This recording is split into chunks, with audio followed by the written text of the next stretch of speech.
Δεν νομίζω να έχω δει ποτέ τόσα πολλά χαμόγελα πριν.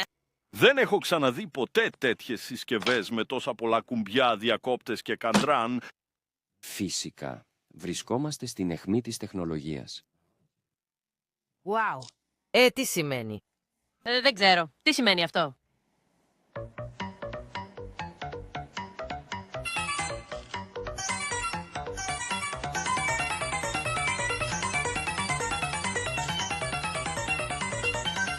Chiaro vero, a tenere che se tenete me, se deve dare quindi capilezza, se te vorresti sumere, attivare da fare gli scrambi su a tenere che avviene. Κανείς εδώ δεν θα είχε το θάρρος, αλλά αφού ρώτησες και κανείς δεν σου είπε, θα σε πάμε εμείς τον καπετάνιο. Επεξεργάζομαι λέξεις, λογιστικά και η οθόνη μου σου δείχνει γραφικά κλειδωμένα στη μνήμη σου, μνήμη.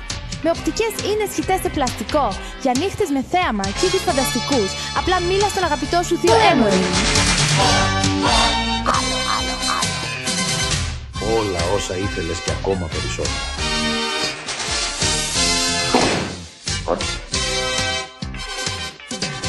Θα σου εξηγήσω σε τι χρησιμεύει. Εδώ είναι ο εκτυπωτής, εδώ είναι το μαγαζί και άλλα. Θέλεις να πας στο παλιό Ριο ντε Τζανέιρο, αγάπη μου. Θέλεις να μπεις σε οποιοδήποτε κλαμπ, ένας παράδεισος. Θα προτιμούσες όμως να μείνεις στο σπίτι σου, όπου η εικόνα είναι πεντακάθαρη. Θα έχεις όλα σε στερεοφωνικό και δεν χρειάζεται καν να πας.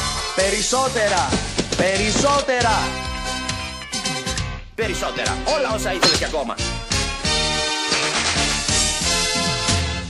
Πιο πολύ. Οποιαδήποτε στιγμή ή μέρος επιθυμείς, μπορεί να συναντήσεις κάποια κούκλα. Συγκρατήσου. Είσαι στο όριο. Αν θες μια αποδοτική μηχανή να σου φτιάξει φοβερό φαγητό, είμαι εδώ εντελώς αυτόματος. Γεια! Μπορώ να σου ψήσω κι εγώ μπισκότα, να σου φτιάξω και ένα ζυμαράκι. Είμαι μικροσκοπικός συμπαγής και αυτό δεν είναι τίποτα. Όλα όσα ήθελες και παραπάνω. Ακόμα. Όταν οι συσκευές απλά γυρίζουν, θα περάσεις τέλεια. Είναι όλα υπερδραστήρια, στα άκρα.